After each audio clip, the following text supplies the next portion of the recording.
Okay, start करते हैं history. और हिस्ट्री में हम लोग देख रहे थे गांधीयन एरा। गांधीयन एरा में लास्ट लेक्चर में हम लोगों ने नॉन कोऑपरेटिव मूवमेंट को खत्म कर लिया था, बरोबर। लास्ट लेक्चर में हम लोगों ने क्या क्या देख लिया था, एक बार जस्ट यहाँ लिख देता हूँ। क्या था एक गांधीयन एरा?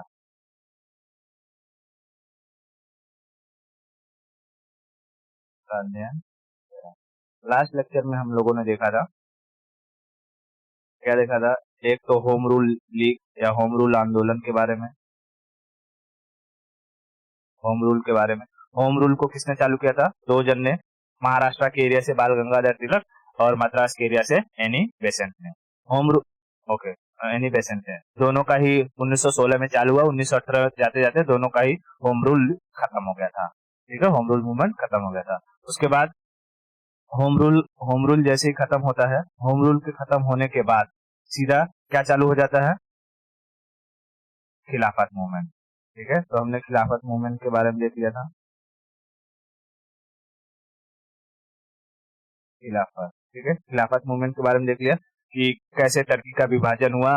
फिर वहां के जो वो रहते हैं, या खलीफा रहते हैं, उनको पोस्ट से हटा दिया जाता है, नए नए कानून बनाए जाते हैं, सारे मुस्लिम भड़क जाते हैं और अंग्रेजों के खिलाफ हो जाते हैं। और अंग्रेजों के खिलाफ होते ही चालू हो जाता है खिलाफत मूवमेंट। किस तरीके से गांधी जी ने भारत में उस खिलाफत मूवमेंट को फिरोजशाह कोटला मैदान में लीड किया और सारे मुसलमान किसके साथ आ जाते हैं? गांधी जी के। जैसे मुसलमान गांधी जी के साथ आ जाते हैं, गांधी जी शुरू कर देते हैं असहयोग आंदोलन, नॉन कोऑपरेटिव मूवमेंट।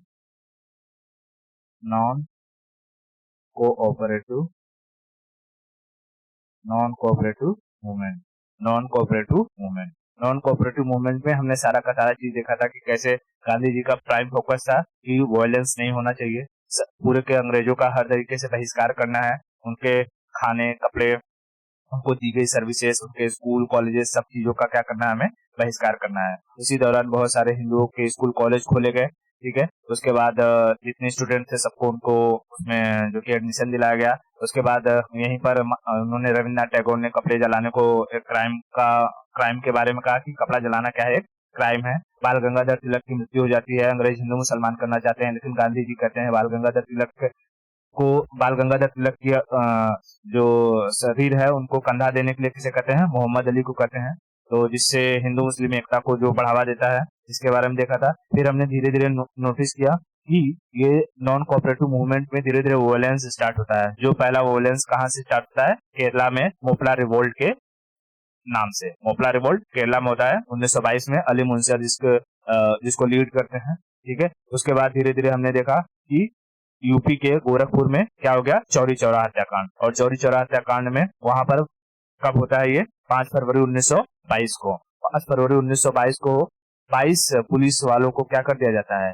जिंदा जला दिया जाता है, जिससे जो गांधी जी रहते हैं नॉन कोऑपरेटिव मूवमेंट को वापस लेने का डिसाइड करते हैं। लोग नाराज हो जाते हैं और इसी का फायदा उठा करके अंग्रेज गांधी जी को अरेस्ट करके 6 साल की सजा दे देते हैं। लेकिन बैड हेल्थ के कारण उन्हें 2 साल में ही छोड़ दिया जाता है। जैसे ही उन्हें छोड़ा जाता है वो चले जाते हैं कर्नाटक में इनका जो बेलग्राम, कर्नाटक के बेलग्राम में सेशन चल रहा था, मीटिंग चल रही थी, किसकी? कांग्रेस की मीटिंग चल रही थी, उसका वो अध्यक्षता करते हैं। और वहां पर अध्यक्षता करने के बाद वहां पर वो बताते हैं कि अंग्रेज मुझे किस लिए छोड़े? कि जनता का दबाव था और उनका कहना था कि मैं जनता के लिए क्या कर रहा हूँ? काम कर रहा हूँ, इसलिए उन्होंने मुझे छोड़ दिया, अब वो मुझे नहीं पकड़ेंगे। ये बोलते ही फिर लोगों का जो साथ था गांधी को मिलने लगा और लोगों ने कहा कि गांधी जी फिर से एक आंदोलन शुरू कीजिए। तो गांधी जी ने कहा कि अभी बार बार आंदोलन करने से, मतलब उन्होंने सोचा बार बार आंदोलन करने से कोई मतलब है नहीं, हमें मौका देख करके बड़ा आंदोलन करना चाहिए। तब तक उन्होंने सोचा कि जब तक अब अंग्रेज कमजोर नहीं होते हैं तब तक मैं कोई बड़ा कदम नहीं उठाऊंगा। ठीक है, और उसके दौरान नॉन कोऑपरेटिव मूवमेंट और बेलग्राम अधिवेशन के बाद उन्होंने लोगों की सेवा करना शुरू किया। ठीक है, लोगों की सेवा करना शुरू किया। जहां पर पुणे वगैरह एरिया में प्लेग वगैरह फैला हुआ था, तो प्लेग के मरीजों का क्या करने लगे? वो प्लेग के मरीजों का इलाज वगैरह करने लगे, क्योंकि प्लेग में एक एक लोग से दूसरे लोग में ये प्लेग बहुत तेजी से फैल जाता था। ठीक है, और उसमें बेतहासा दर्द होता था तो लोग किसी भी मरीज को छूते नहीं थे, तो गांधी जी आधे कपड़े पहने हुए लोगों की सेवा करते थे, जिससे धीरे धीरे धीरे धीरे सारे के सारे जो जनता थी वो उनके समर्थन में आ जाती है।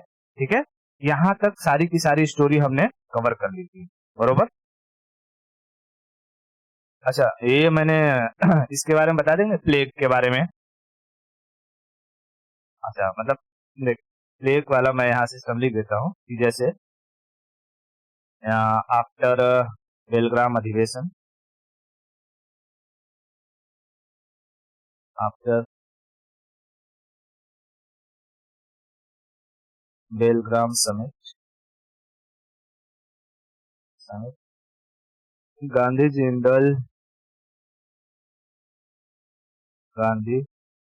indulged involved, Gandhi started,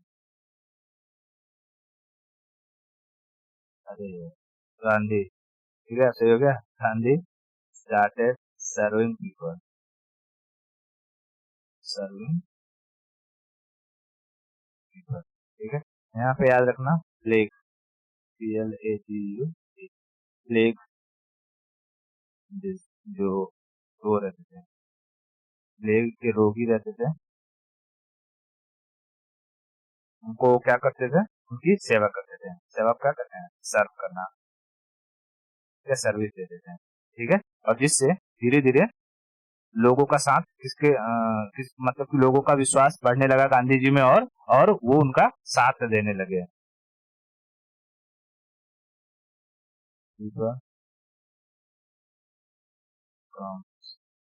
together with Gandhi, with Gandhi, ठीक है। ये छोटी सी वो है, उतना कुछ खास नहीं है। अब हम आगे चलते हैं और समझते हैं कि भारत में कौन कौन सी और नए नए कांड हुए और उसमें गांधी जी का कैसा क्या इन्वॉल्वमेंट रहा। लेकिन ये चीज समझने से पहले हमें थोड़ा सा नजरिया देखना होगा कि लंदन यानी इंग्लैंड में कौन कौन सी दो पार्टियां थी और उसके कौन कौन लीडर थे, क्योंकि ये दो पार्टियों का नाम और उनके लीडर्स का नाम बार बार आएगा। जब तक हम आजाद नहीं होंगे तब तक उनकी चर्चा आती रहेगी, तो इसका बारे में ध्यान रखना बहुत इंपॉर्टेंट है, ठीक है। इंग्लैंड में जो पार्टी थी, ठीक है, उसके बारे में थोड़ा सा हमेशा याद रखना है।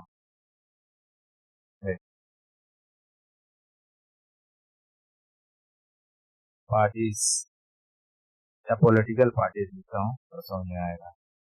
जैसे भारत में कांग्रेस और बीजेपी है, पॉलिटिकल पार्टीज कहाँ पे, इंग्लैंड में, ठीक है। जैसे इंडिया में दो मेजर पॉलिटिकल पार्टी कौन सी है, बीजेपी और कांग्रेस, ठीक है। वैसे ही इंग्लैंड में दो मेजर पार्टियां थी, एक थी कंजर्वेटिव पार्टी और एक था लेबर पार्टी, ठीक है। लेबर पार्टी, लेबर पार्टी, और दूसरी थी conservative party, conservative party, conservative party. अब देख, इस लेबर पार्टी के दो नेता का नाम तुझे याद रखना है। एक तो तू बार बार सुनेगी, Ramsay MacDonald, Ramsay MacDonald, Ramsay McDonald,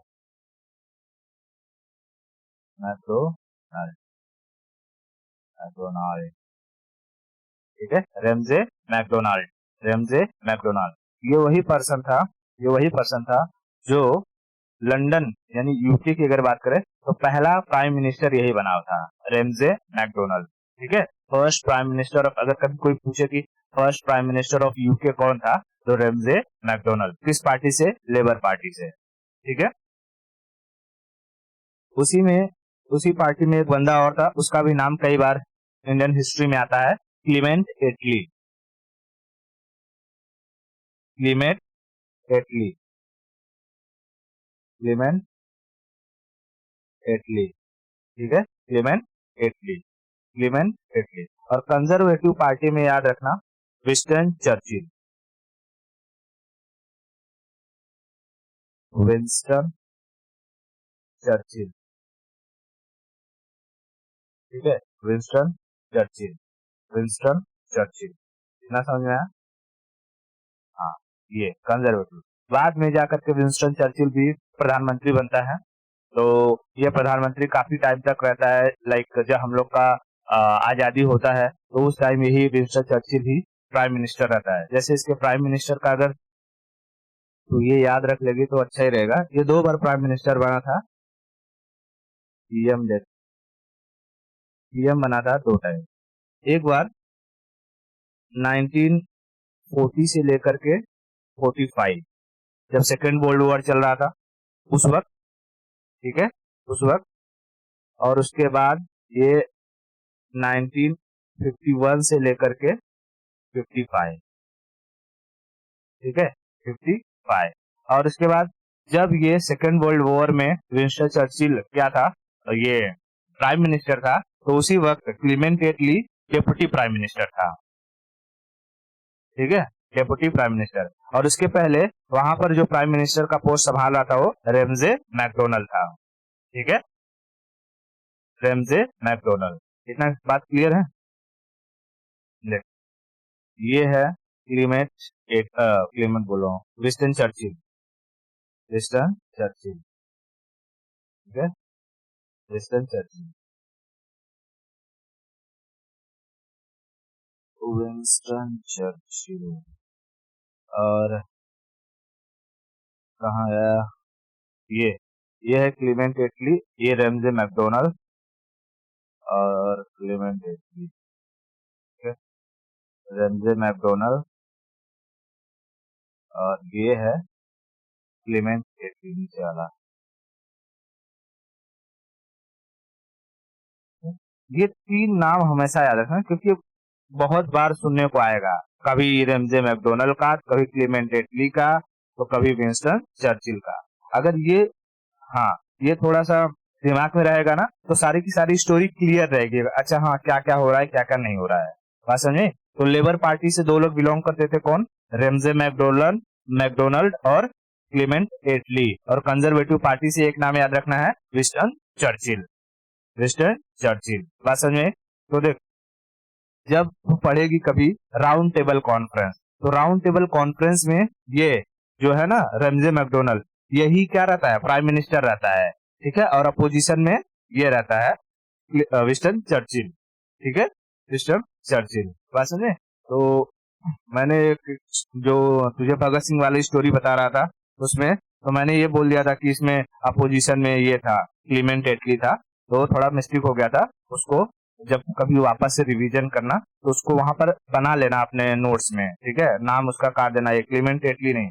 अब ये दोनों एक ही पार्टी के हैं तो एक ही लोग को, दोनों को थोड़ी गरियाएंगे। अब जैसे राहुल गांधी कांग्रेस में है, तो क्या कांग्रेस को ही गाली दे सकते हैं राहुल गांधी? नहीं, वो तभी दे सकता है जब राहुल गांधी को बीजेपी में जाना रहेगा, ताकि कांग्रेस वाले उसको निकाल दे ठीक है। लेकिन जब वहां की देखेगी, जैसे कि लंदन के ये पॉलिटिकल पार्टी का हिस्ट्री जब तू देखेगी तो तुझे ये देखने को नहीं मिलेगा कि कभी क्लीमेंट एटली कंजर्वेटिव पार्टी में चला गया हो, ऐसा नहीं था, ठीक है। तो थोड़ा सा मिस्टेक हुआ था, उसको अपने वहां पर काट के बना लेना, ठीक है। अब आगे बढ़ते हैं और चलते हैं। देखिए, आगे हम देखते हैं स्वराज पार्टी के बारे में, ठीक है, स्वराज पार्टी।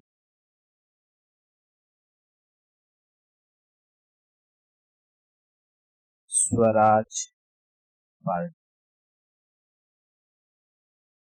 स्वराज पार्टी। अब देख, जैसे गांधी जी ने नॉन कोऑपरेटिव मूवमेंट वापस लिया था, ठीक है, तो लोग उनसे गुस्सा हो चुके थे और लोगों को कहना था कि भाई ये गांधी जी का कैसा डिसीजन है कि जब लोगों के साथ आना चाहिए, लोगों को बढ़ावा देना चाहिए, ये अपने डिसीजन को बदल रहे हैं। गांधी जी एक ऐसे लीडर थे कि उनकी एक आवाज पर सारी जनता कुछ भी करने को राजी हो जाती थी। ठीक है, तो कांग्रेस का भी उतना दबदबा नहीं हुआ करता था उस वक्त जितना गांधी का दबदबा था। ठीक है, तो अब कांग्रेस में ही लोगों ने सोचा, कुछ लोग थे जिन्होंने सोचा कि अब इस कांग्रेस में तो जो कि कांग्रेस में दो पार्टियां बनानी चाहिए, जो एक गांधी को सपोर्ट करते होंगे और जो एक नई विचारधारा के साथ चलते होंगे। मतलब कि नहीं, जो हमेशा गांधी के हैं वही थोड़ी सही होगा, हम लोग का भी कुछ मान सम्मान होना चाहिए, हमारी भी बातें मानी जानी चाहिए, है कि नहीं। तो कांग्रेस में यहाँ पर अब डिवीजन होता है और उसी कांग्रेस पार्टी में दो पार्टियां बन जाती है, एक को कहते हैं अपरिवर्तनशील विचारधारा की पार्टी और दूसरे को कहते हैं परिवर्तनशील विचारधारा की पार्टी। ठीक है, और इसी परिवर्तनशील विचारधारा पार्टी से थी ये स्वराज पार्टी। मतलब इनकी विचारधारा कैसी थी, चेंजेबल थी, मॉडर्न थी। ठीक है, हाँ मॉडर्न थी। और इसे इसे कांग्रेस में द्वितीय विभाजन के बारे में कहा जाता है, क्योंकि एक बार कांग्रेस का विभाजन सूरत अधिवेशन, जब अब देख ये सारा का सारा कांग्रेस अधिवेशन एक ही जगह पढ़ना है, क्योंकि ये छुटपुट अगर कांग्रेस अधिवेशन पढ़ाऊंगा तो एक भी दिमाग में रहेगा नहीं कि अच्छा क्या कहाँ हो गया क्या कहाँ। जहाँ पर जरूरत रहेगी वहां पर मैं थोड़ा थोड़ा बता दूंगा, जैसे कि नॉन कोऑपरेटिव मूवमेंट के बाद बेलग्राम अधिवेशन के बारे में बता दिया मैंने। ठीक है, उसके बाद जो तेरा ये कांग्रेस बन रहा था, कांग्रेस बनने के बाद बॉम्बे वाला अधिवेशन बता दिया। तो जहां पर जरूरत है अभी वहां पर उनको बता देता हूँ। ठीक है, लेकिन सारा का सारा जो कांग्रेस अधिवेशन रहेगा हम एक ही जगह पढ़ेंगे, तो वहां समझेंगे कि पहली बार कांग्रेस में डिवीजन कब हुआ, दूसरी बार कांग्रेस में डिवीजन कब हुआ। बात समझा नहीं क्या। हाँ, तो ये जो स्वराज पार्टी का गठन होता है, देख 1922 में ही नॉन कोऑपरेटिव मूवमेंट को वापस लिया जाता है ना। 1922 में ही चौरी चौरा हुआ था ना। हाँ, तो 1922 में नॉन कोऑपरेटिव मूवमेंट को वापस लिया जाता है और 1922 में ही एक समिट हो रहा था कांग्रेस का गया में। ठीक है, गया में, और वहीं पर डिसाइड किया गया कि अब इस कांग्रेस में एक नई पार्टी बनेगी, स्वराज पार्टी। ठीक है, तो स्वराज पार्टी बनेगी, इसका डिसीजन कौन से कांग्रेस समिट में लिया गया, गया समिट। गया कहाँ है, बिहार में। ठीक है, डिसीजन,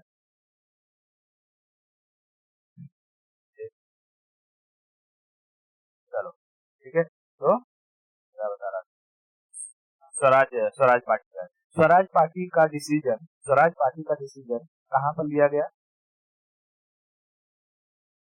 कांग्रेस गया, गया कहाँ है ये, बिहार में, बिहार में। कब, कब 1922 में, 1922 में। कौन लोग थे जिन्होंने इसका डिसीजन लिया, कौन लोग थे जो जिन्होंने इसका डिसीजन लिया, तो वो थे एक चित्तरंजन दास और दूसरे थे मोतीलाल नेहरू। चित्तरंजन दास और मोतीलाल नेहरू। ठीक है, फाउंडर कौन हो जाएंगे, फाउंडर हो जाएंगे सी आर दास,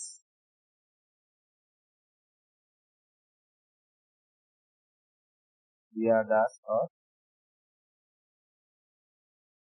मोतीलाल नेहरू। मोतीलाल नेहरू कौन से, पता है ना। हाँ, जवाहरलाल नेहरू के पापा। ठीक है, ये थे सी आर दास।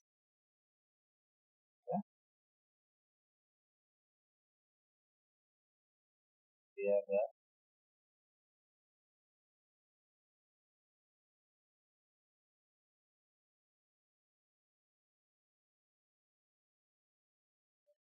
सी आर दास, और यहाँ पे हो जाएंगे ये मोतीलाल नेहरू।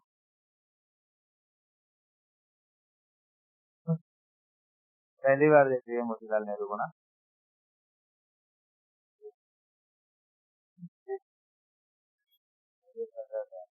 मोतीलाल नेहरू बहुत पैसे वाले थे। अभी स्टोरी बताऊंगा कि, बताया हूँ मैं, टाई वाली स्टोरी पता है। हाँ, ठीक है, ये थे मोतीलाल नेहरू। ठीक है, तो स्वराज पार्टी के फाउंडर कौन थे, सी आर दास और मोतीलाल नेहरू। देख, स्वराज पार्टी बनाने का डिसीजन लिया गया था 1922 में, लेकिन इसको बनाया गया 1 जनवरी 1923 को। ठीक है, इसको फाउंड कब किया गया? 1 जनवरी 1923 को। 1 जनवरी 1923 को। क्या बता सकते हैं स्वराज पार्टी किस मूवमेंट के बाद बनी?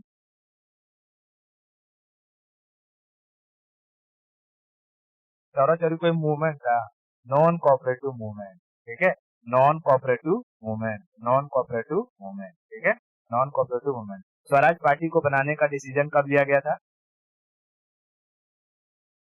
1922 में। स्वराज पार्टी का गठन कब किया गया?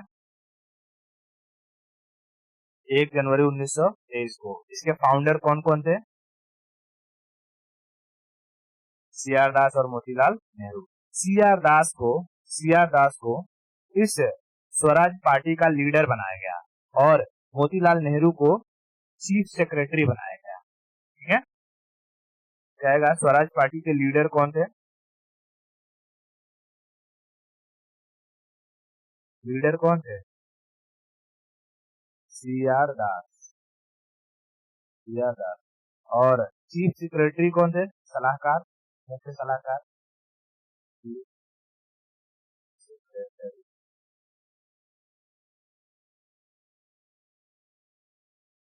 मोतीलाल नेहरू। ठीक है, मोतीलाल नेहरू। इतना समझा? ओके। अब देख, इनका बनाने का, स्वराज पार्टी बनाने का मोटो क्या था? ये लोग कहते थे कि गांधी जी कोई भी डिसीजन कभी भी ले लेते हैं, अब इस तरीके से काम नहीं चलेगा। हम लोग अंग्रेजों को क्या करेंगे, अब अंदर से धीरे धीरे बर्बाद करेंगे। ठीक है, जैसे कोई पेड़ है, पेड़ को अगर तू कुल्हाड़ी से काट देगी तो पेड़ गिर जाएगा फटक से, है ना? लेकिन उसकी लकड़ी से तू बहुत कुछ कर सकती है, तख्ता बनवा, कुर्सी बनवा, जो बनवाना है बनवा सकती है। लेकिन अगर उसी पेड़ को अंदर से दीमक काटने लगे तो पेड़ को गिरने में बहुत टाइम लगेगा, लेकिन जब पेड़ गिरेगा तो उसकी लकड़ी काम लायक रहेगी नहीं। तो ऐसे ही इन सबका कहना था कि हम लोग ना अंग्रेजों के लिए दीमक का काम करेंगे। उनके ही, जैसे कि जब वहाँ सेंट्रल गवर्नमेंट थी, कहते हम गवर्नमेंट के अंदर जाएंगे और अंग्रेज जब भी कोई बिल वगैरह लाएंगे तो क्या करेंगे, हम उनका अपोज करेंगे। धीरे धीरे अंग्रेजों को कमजोर करेंगे। ठीक है, इन्होंने कहा था कि हम इलेक्शन में पार्टिसिपेट तो करेंगे, लेकिन गवर्नमेंट में कोई भी पोस्ट नहीं लेंगे। जैसे होती ना, जैसे कि अभी इस वक्त बीजेपी गवर्नमेंट है, बीजेपी गवर्नमेंट में क्या कोई कांग्रेस गवर्नमेंट का कोई नेता है किसी बड़े पोस्ट पर? नहीं। तो उसी तरीके से वहां पर जब भारत में यहाँ जब स्वराज पार्टी को बनाया गया, स्वराज पार्टी के नेताओं का क्या कहना था कि हम भी क्या करेंगे, इलेक्शन में पार्टिसिपेट करेंगे। ठीक है, यानी सेंट्रल गवर्नमेंट में हिस्सा लेंगे, लेकिन हम किसी भी पोस्ट पर नहीं जाएंगे। ठीक है, किसी भी पोस्ट पर नहीं जाएंगे। हम अपने प्रॉफिट के लिए कोई भी काम नहीं करेंगे। जैसे अगर किसी पोस्ट पर चले गए तो उनको सैलरी मिलेगा, भत्ता मिलेगा, प्रॉफिट मिलेगा, उन्हें वो सब करना पड़ेगा जो अंग्रेज करते थे, और भारतीयों का शोषण करना पड़ेगा उन्हें भी। ठीक है, तो उन्होंने लोगों से कहा कि हम किसी भी पोस्ट को नहीं लेंगे, हम कोई भी प्रॉफिट वाला काम नहीं करेंगे। हम क्या करेंगे, अंग्रेजों के काम में बाधा उत्पन्न करेंगे, ऑब्स्टेकल जो क्रिएट करेंगे अंग्रेजों के वर्क में। ठीक है, तो इनका मोटो क्या था? मोटो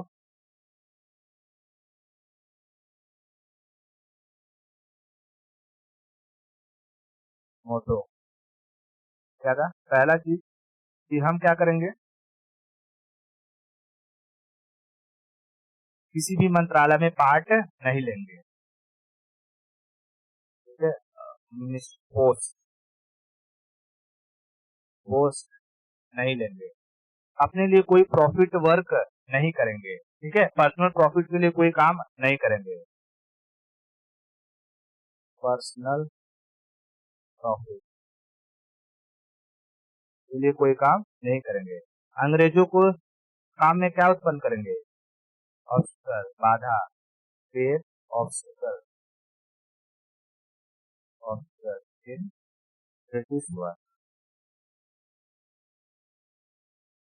ब्रिटिश हुआ, ठीक है, ब्रिटिश हुआ। तो अब जैसे ही ये लोग गए वहां पर दिल्ली में, पहले तो ऐसा स्टेट गवर्नमेंट या सेंट्रल गवर्नमेंट या पंचायत ऐसा कुछ होता नहीं था। पहले एक ही गवर्नमेंट होती थी, सेंट्रल गवर्नमेंट, दिल्ली वाला, ठीक है। दिल्ली में जो लोग बैठते थे वही लोग पूरे भारत के लिए नियम कानून बनाते थे, ठीक है। तो अब वहां पर पूरे भारत में दूसरी बड़ी पार्टी कांग्रेस थी। कांग्रेस में अब स्वराज पार्टी का डिवीजन हो चुका था। तो स्वराज पार्टी के लोग भी गए कहाँ पर, दिल्ली में। दिल्ली में बैठे, तो दिल्ली में जब बैठे तो जितने भी नियम कानून होते थे अब धीरे धीरे वहीं से बनना शुरू होते थे, ठीक है। तो इंग्लैंड से दो कमीशन बन के आए थे, ठीक है। जैसे कि कोई भी डिसीजन लिया जाता था पहले वहां लेते थे और फिर उसको यहाँ पर ला करके धीरे धीरे यहाँ से गवर्नमेंट के जरिए क्या करवाया जाता था, इम्प्लीमेंट करवाया जाता था, ठीक है। तो एक कमीशन था ली कमीशन करके, ली कमीशन ने वहां से सजेशन दिया कि देखो भारत में एक कास्टिज्म वाला जो सिस्टम है ना उसे बरकरार रखो, ठीक है। जितने भी अलग अलग छोटे मोटे कास्ट के लोग हैं ना उनको रिजर्वेशन दे दो। रिजर्वेशन दे दोगे तो ये लोग आपस में ही लड़ते रहेंगे, ठीक है। ये लोग आपस में ही लड़ते रहेंगे क्योंकि जिसे रिजर्वेशन मिलेगा वो तो खुश होगा और जिसे रिजर्वेशन नहीं मिलेगा वो नाराज हो जाएगा, है ना। तो इनकी एकता टूट जाएगी, यूनिटी नहीं रहेगी, और यूनिटी नहीं रहेगी तो हम लोग आसानी से रूल कर सकते हैं। तो ली कमीशन का इन लोगों ने भरपूर क्या किया, विरोध किया, ठीक है। इन लोगों ने क्या किया, भरपूर विरोध किया। तो हाँ, पहला ली commission.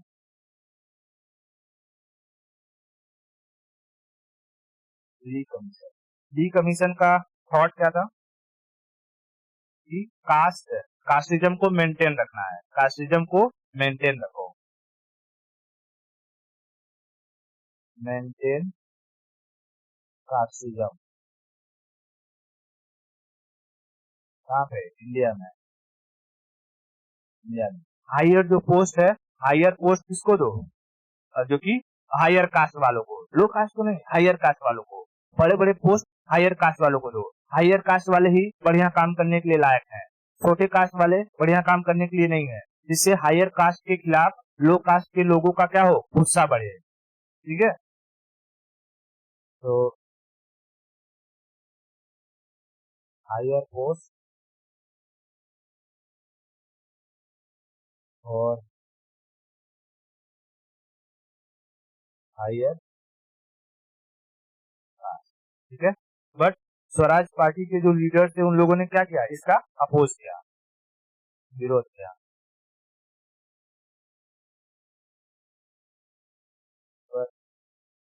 Swaraj Party leaders oppose this commission, इस कमीशन को उन लोगों ने इसका विरोध किया, ठीक है। उसके बाद चलो अंग्रेज हैं, फिर इस कमीशन को लागू नहीं कर पाए, बोले कि बहुत विरोध हो रहा है, ये लोग तो मान ही नहीं रहे हैं, ठीक है, अब क्या करें। तो बोले कोई बात नहीं। उसके बाद आया मूडी मैन कमीशन, ठीक है, Muddiman commission. Muddiman commission आया था, उसका कहना था कि अंग्रेजों को ना हम कोई भी स्वायत्त प्रोविंस नहीं देंगे, मतलब कि कोई, जैसे कि स्टेट है, स्टेट में स्टेट गवर्नमेंट होती है, सेंटर में सेंट्रल गवर्नमेंट होती है ना। तो वो लोग का कहना था कि हम ऐसा नहीं करेंगे, कोई भी ऐसा प्रोविंस है वहां पर अंग्रेजों का ही रूल रहेगा, मतलब जो बड़े काम रहेंगे वो अंग्रेजों के हाथ में रहेंगे और छोटे काम जो कि भारतीयों के हाथ में दे दो, ठीक है, जो पॉलिटिकल पार्टीज है उनके हाथ में दे दो। यानी किसी भी प्रोविंस में हमेशा डुअल गवर्नमेंट को मेंटेन रखो, ठीक है, डुअल गवर्नमेंट को मेंटेन रखो। ऐसा मत करो कि प्रोविंस में जो है, जो भारत के लोग हैं उनको नियम कानून बनाने को दे दो और जो कि सेंटर में तुम लोग रहो, अंग्रेज लोग हैं, ठीक है, ऐसा न करने के लिए कहा। तो मूडी मैन कमीशन का क्या कहना था, डुअल गवर्नमेंट को मेंटेन रखना, कहाँ पे, प्रोविंस में, ठीक है, मूडी मैन कमीशन।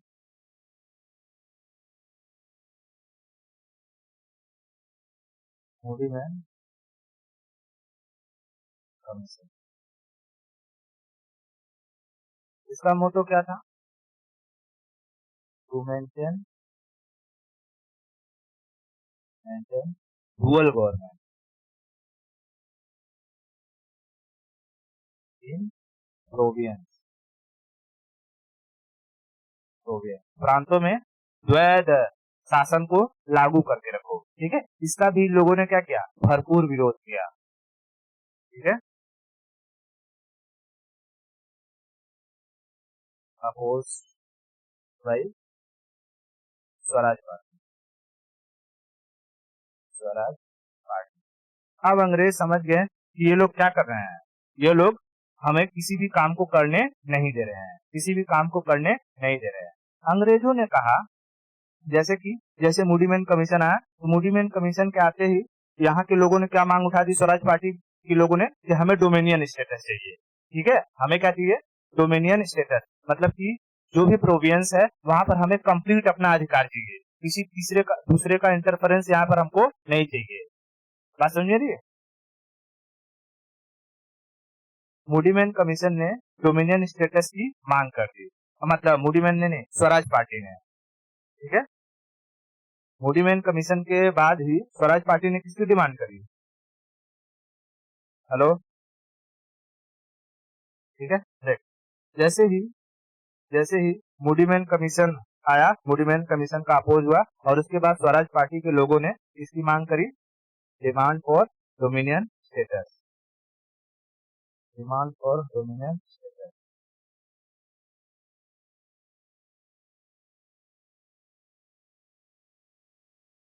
ठीक है, डोमिनियन स्टेटस की मांग कर दी, यहाँ dominion status,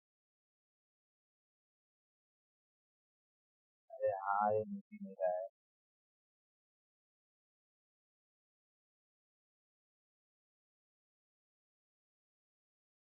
dominion status, dominion status की क्या होगी, डिमांड, डिमांड किसने डिमांड किया, स्वराज पार्टी के लोगों ने।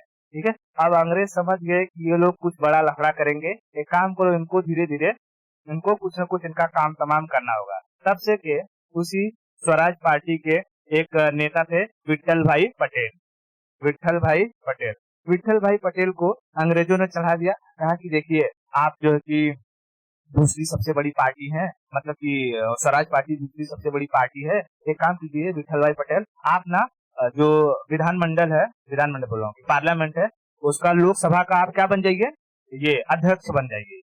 ठीक है, लेजिस्लेचर का क्या बन जाइए, अध्यक्ष बन जाइए। और जब लेजिस्लेचर का अध्यक्ष बनोगे तो भाई आपको अध्यक्ष के पद पर रहने के लिए आपको सारा का सारा जो कि पोस्ट देना पड़ेगा। ठीक है, आपको फंडिंग देनी पड़ेगी, आपको पैसा वैसा देना पड़ेगा, मतलब आपको सारी व्यवस्था करनी पड़ेगी कि नहीं करनी पड़ेगी, करनी पड़ेगी।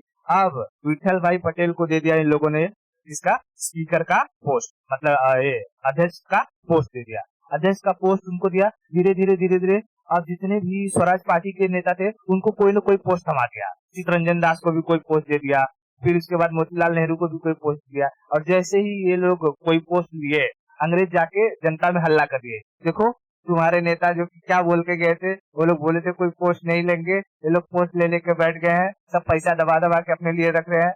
अब सारी जनता हो गई खिलाफ, किसके, स्वराज पार्टी के, स्वराज पार्टी के खिलाफ हो गई जनता। और जब स्वराज पार्टी के खिलाफ हो गई जनता, और स्वराज पार्टी जाते धीरे धीरे 1928 में स्वराज पार्टी खुद ही में डिसॉल्व हो गया, मतलब उन्हीं के लोगों में मतभेद हो गया, और धीरे धीरे वो स्वराज पार्टी खत्म हो गई, और फिर रह गई कौन कांग्रेस पार्टी। ठीक है, तो देखा उन लोग का दिमाग, बहुत हरामी थे सब। यहाँ पे क्या याद रखना, अब विठल भाई पटेल,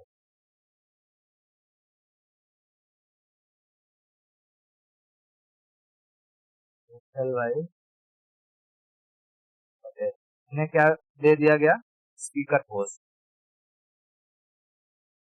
स्पीकर पोस्ट। और वैसे ही धीरे धीरे बाकी सारे जो स्वराज पार्टी के लोग थे उनको सब ब्रिटिशर्स ने क्या किया, पोस्ट दे दिया।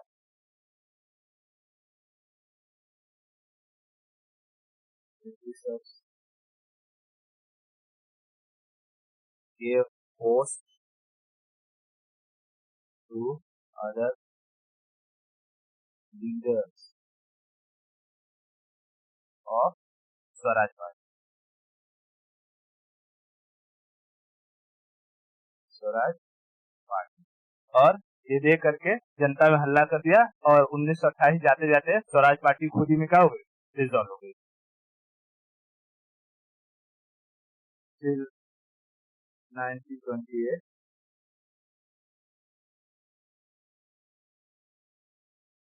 Swaraj party dissolve.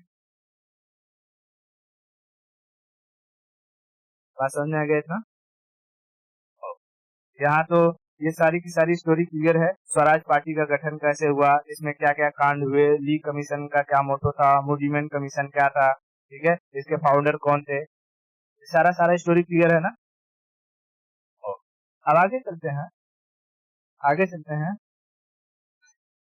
बलसांड मूवमेंट के बारे में समझते हैं। ठीक है, बलसांड मूवमेंट, गुजरात में जगह है बलसांड।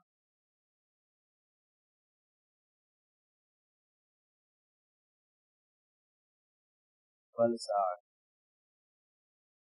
मूवमेंट, यहाँ पर ना, यहाँ पर अंग्रेज क्या करते थे, अंग्रेज डाकुओं से बचाने के लिए लोगों से टैक्स लिया करते थे, यानी डेपोइड टैक्स। ठीक है, जैसे बहुत घर है तो अंग्रेज क्या करते थे कि देखो, अगर तुम लोग टैक्स नहीं दोगे तो हम तुम्हारे यहाँ पुलिस डिप्लॉय नहीं करेंगे और फिर तुम्हारे घर में चोरी वोरी हो जाएगी तो मत बोलना मुझसे। ठीक है, हाँ। तो अब जो टैक्स देता था अंग्रेज, उनके यहाँ रात को पुलिस लगा देते थे, और जो टैक्स नहीं देता था उसके यहाँ चोरी करवा देते थे। अंग्रेज बोलते थे, मतलब किसी और से, जाओ जाओ जाके चोरी कर लो, केस होगा, मैं कुछ नहीं करूंगा। ठीक है, तो दूसरा चढ़ के जाके चोरी कर लेता था। अच्छा, चोरी वोरी कर लेता था, तब वहां पर थे सरदार वल्लभ भाई पटेल। सरदार वल्लभ भाई पटेल तो थे, ये सारा का सारा कांड इन्हीं लोगों का है। सरदार वल्लभ भाई पटेल कहे तो, और लोगों को इकट्ठा किया और कहा एक काम करो, जिसके घर में चोरी नहीं हो रहा है ना, उसके घर में भी चोरी कर लो। ठीक है, जिसके घर में चोरी नहीं हो रहा है उसके घर में चोरी कर लो। तो जब जिसके घर में चोरी नहीं हो रहा था उसके घर में चोरी होने लगा, तो वो भी टैक्स देना क्या कर देगा, बंद कर देगा। और जब टैक्स देना बंद कर देगा तो हम भी, जो जिसके यहाँ चोरी हो रहा है वो भी टैक्स नहीं देगा, और जिसके यहाँ चोरी नहीं हो रहा वो भी टैक्स नहीं देगा। तो धीरे धीरे ये चीज क्या हो जाएगा, खत्म हो जाएगा। तो कहेगा बलसाण मूवमेंट का लीडर कौन थे, बलसाण मूवमेंट के लीडर कौन थे? लीडर थे सरदार पटेल। सरदार पटेल। ये कब हुआ? ये था 1924 में,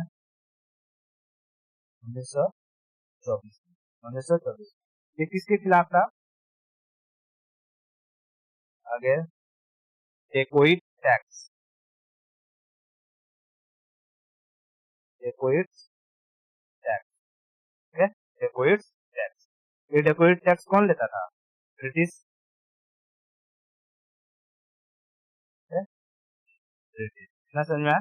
यहीं पर बलसाण मूवमेंट में सरदार पटेल ने कौन सा स्लोगन दिया? कर मत दो,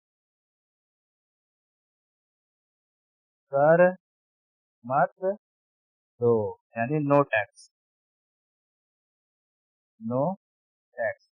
लेकिन अगर कहेगा कि नो टैक्स मूवमेंट किसने स्टार्ट किया था? Yes, no tax movement.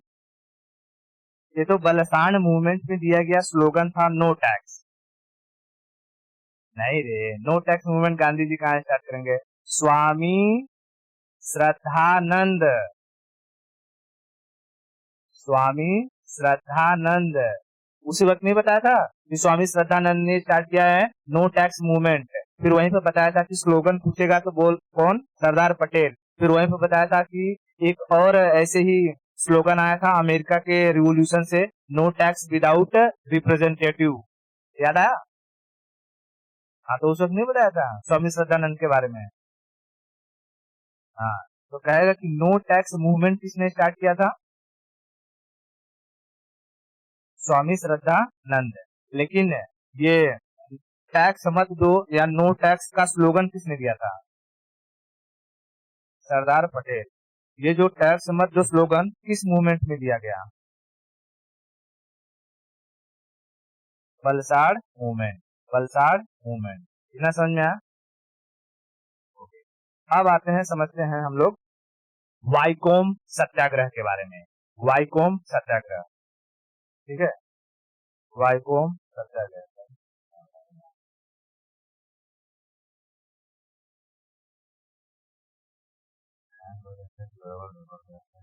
Vaikom सत्याग्रह,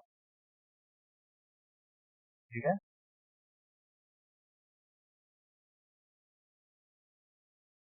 वाईकोम,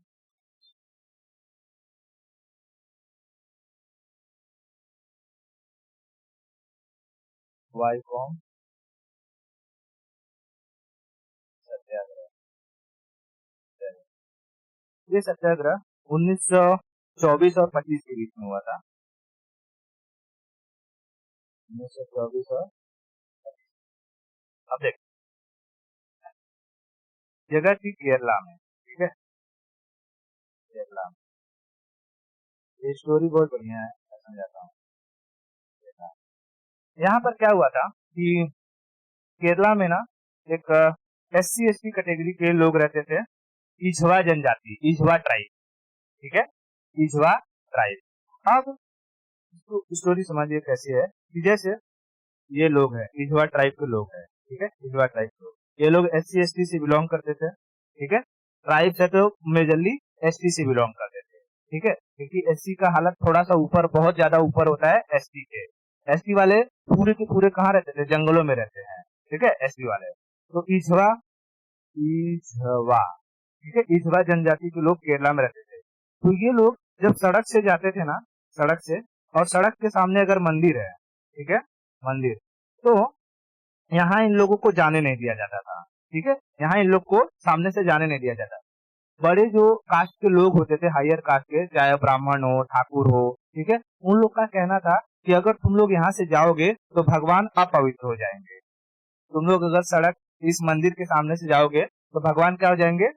अपवित्र हो जाएंगे। इसलिए इन लोग को, जैसे मान ले यहाँ है ना, तो यहाँ कहीं दूर से जाना पड़ता था, ठीक है, ऐसे ऐसे घूम के दूर से जाना पड़ता था, इधर झाड़ बाड़ रहता था, ताकि मंदिर मंदिर उनके सामने ना पड़े, या वो मंदिर के सामने ना पड़े, ठीक है, वो मंदिर के सामने ना पड़े। ये तो दशा थी। तो चलो, ये लोग इस चीज को तो किसी तरह बेयर कर लेते थे, लेकिन जनता कितनी दुष्ट होती है तुझे समझ में आएगा। मतलब कि उस वक्त कास्टिज्म क्या था, ठीक है।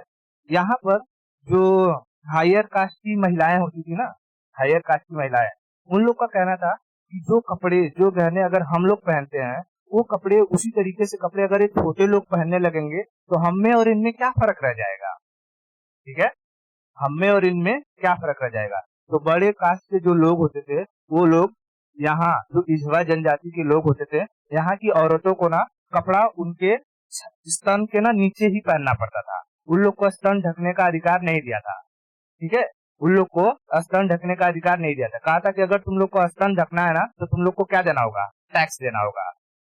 उस टैक्स को मलयालम में कहा जाता था मूला कर्म। मूला कर्म, मलयालम में मूला कर्म, इंग्लिश में उसे कहते थे ब्रेस्ट टैक्स, ठीक है, ब्रेस्ट टैक्स, ब्रेस्ट टैक्स। अब इसी सब को लेकर के पहले तो जो इझवा जनजाति को ये समस्या थी कि ये मंदिर के सामने से नहीं जाएंगे, और कहीं रास्ते पर चलते थे ना, रास्ते पर चल रहे हैं, अगर पंडित जी सामने से आ गए तो भाई साहब, पंडित जी का कहना था कि मैं अपवित्र हो गया, मैं क्या हो गया? अपवित्र हो गया, क्योंकि मैं तेरे सामने पड़ गया। और ये SC वालों को जब अगर रास्ते पर से जाना पड़ता था ना, तो उनके पीछे ना एक ऐसा बोरा बांध दिया जाता था, जब ये लोग चले तो इनके पैरों के जो निशान है वो मिट जाए, क्योंकि इनको पैरों के निशान, अगर कोई बड़ा कास्ट का व्यक्ति उस पर से गुजर गया तो उसे नरक भोगना पड़ेगा, ठीक है, उसे नरक भोगना पड़ेगा। तो इस सब चीजों को लेकर के वहां पर एक व्यक्ति थे, उनका नाम था TK माधवन। TK माधवन ने वाईकोम सत्याग्रह को चालू किया, ठीक है, वाईकोम सत्याग्रह को चालू किया था। इस जो टेम्पल वाला मामला था, और ये बोरा वगैरह बांध करके सामने से चलने नहीं दिया जाता था, ये वाले सिस्टम को लेकर के उन लोगों ने लड़ाई की टी के माधवन ने। लेकिन इधवा जनजाति में जो ब्रेथ टैक्स था, इसको इसको बहुत बाद में जाकर, मतलब ये बहुत पहले की कहानी है, ठीक है। ये 1925 की कहानी नहीं है, ये 1800 या 1600 1500 की कहानी है, जो मैं ब्रेथ टैक्स की बात बता रहा हूँ, ठीक है। हाँ, तो इसमें इसमें कहानी कैसी थी कि यहाँ पर जब ये टैक्स लेते थे तो यहाँ एक महिला थी इथवा जनजाति में, नलिनी नाम की, नलिनी नलिनी उसने कहा कि मैं तो अपना तन ढकूंगी और टैक्स नहीं दूंगी, मेरे पास पैसा वैसा कुछ नहीं है, और ये हर महिला का अधिकार है कि वो पूरी तरीके से अपना कपड़ा पहन के चले, ठीक है, पूरा कपड़ा पहन के चले। जब वो जाती थी, वहाँ के हायर कास्ट की औरतों ने देखा तो उन लोगों ने जो ब्रिटिशर से क्या कर दिया, शिकायत किया। और जब ब्रिटिशर से शिकायत किया तो ब्रिटिश वाले अपने सैनिकों को भेजे और बोले जाओ उससे क्या मांग के लेके आओ, टैक्स मांग के लेकर आओ, टैक्स मांग कर लेकर के आओ। अब उसके पास जहाँ लोगों को खाने के लिए कुछ नहीं है, वो टैक्स कहाँ से देगी। तो उसने बताया कि मेरे पास कुछ नहीं है, मैं टैक्स वैक्स नहीं दूंगी। फिर भी वो ऑफिसर्स वहीं पर पड़े ही रहे, नहीं तुमको टैक्स देना होगा, उसे बहुत तारीफ करने लगे। तो घर में गई, घर में चाकू उठाया और दोनों अपने स्तन को काट दिया, और काट करके ला करके किसको दे दिया, वो ऑफिसर्स के सामने उसने रख दिया। कहा कि जिस चीज के लिए टैक्स देना है, अगर वही चीज नहीं रहेगी तो मैं टैक्स दे दूंगी। और बहुत सारा ब्लड लॉस होने की वजह से उसकी क्या हो जाती है, मृत्यु हो जाती है। जैसे ही वो उसने ऐसा कांड किया, वहां की युवा जनजाति की सारी महिलाएं एकदम भड़क गई, बोली कि आज अब तो आर या पार, और सबको पकड़ पकड़ के बहुत मार मारा। मारने के बाद वहां से जितने भी बड़े लोग थे उन लोग को धीरे धीरे ये टैक्स क्या करना पड़ा, हटाना पड़ा, ठीक है। अंग्रेज भी इस चीज से लेकर के पीछे हो गए, क्योंकि ये बहुत एक उग्र रूप ले लिया था। और उस घटना के बाद जब उस नलिनी महिला को जलाया जा रहा था, तब उसका पति जो था वो इतना इमोशनल हो गया कि बोला कि मतलब एक इस चीज के लिए मेरी पत्नी को अपनी जान देनी पड़ी, और उसने उसकी चिता में, जलती चिता में खुद क्या क्या वो कूद दिया था। तो ये भारत में पहली बार ऐसा होता है जहाँ एक सती प्रथा होती थी कि महिलाओं, आदमी के मरने के बाद महिला को जबरदस्ती जला दिया जाता था। ये पहली घटना थी जब कभी एक औरत के मरने के बाद एक आदमी खुद जला था, ठीक है। तो ये भारत में ये पहली एक ऐसी घटना थी। तो उसके बाद फिर कभी न हुआ, न ही उससे पहले कभी हुआ था कि कोई महिला मर जाए तो उसमें आदमी भी कूद कर या उसे आदमी को भी जला दिया जाए, ठीक है। तो अगर कभी कोई पूछेगा कि क्या भारत में कभी ऐसा भी हुआ है कि औरत के मरने पर आदमी भी जिंदा जल गया हो या मर गया हो, तो ये इंसिडेंट को याद रखना, नलिनी वाली, ठीक है। तो नलिनी को आज भी केरला में पूजा जाता है। जैसे हम नॉर्थ इंडिया में अपनी रानी लक्ष्मीबाई को मान सम्मान नहीं देते हैं, हाँ, वैसे ही केरला में नलिनी को पूजा जाता है एज अ देवी की तरह, ठीक है। तो ये चीज क्लियर, स्टोरी समझ में आई?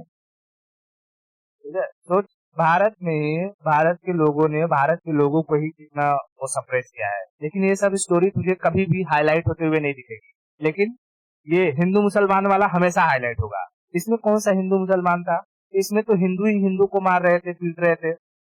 ये मामला नहीं दिखाई देता कभी किसी को। लेकिन टीवी पे क्या चलेगा, ताजमहल नहीं फिर जो महालय था, हाँ, वो पता नहीं फलाना मंदिर था। अरे वो फलाना मंदिर के चक्कर में तुमने इन यहाँ के मूल निवासी, पता है, मूल निवासी जंगलों में रहने वाले SC ST थे, ठीक है। SC ST ही भारत के मूल निवासी थे। बाकी सारे के सारे लोग तो बाहर से आए थे, बाबर झाबर बाहर से आए थे, ठीक है। जो कहते हैं कि हम लोग ये है, क्या बोलते हैं, स, हाँ, वो ब्राह्मण ब्राह्मण है, संस्कृत वंस्कृत सीखने वाले हैं, संस्कृत वाले हैं, सब लोग कहाँ से आते हैं, सेंट्रल एशिया से आए थे, है ना। वो सारी स्टोरी हम लोग एंशिएंट हिस्ट्री में पढ़ चुके हैं कि कैसे कैसे आया है, ठीक है। ये स्टोरी थी वाइकोम सत्याग्रह की। कहाँ चला गया वाइकोम, अरे ये तो ऐसे रहता है ना। वाइकोम सत्याग्रह, वाइकोम सत्याग्रह को किसने स्टार्ट किया, लीडर थे टी के माधवन, लीडर थे टी के माधवन। ये किसके लिए था, और SC ST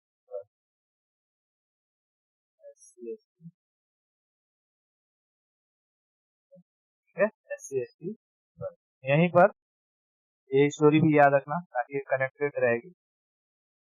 मूलाकर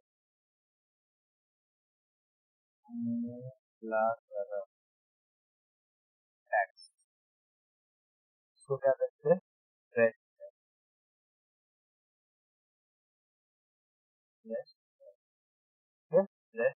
इसमें वो महिला का नाम याद रखना, नलिनी। ठीक है, नलिनी।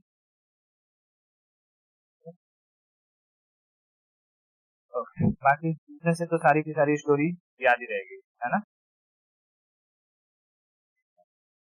मैं माधवन को फोटो देखना है, सारे काम ये जैसे जैसे सीखे माधवन। ठीक है, इतना सारा का सारा स्टोरी क्लियर है। अभी के लिए इसको इतना ही रखते हैं, आगे की स्टोरी हम लोग नेक्स्ट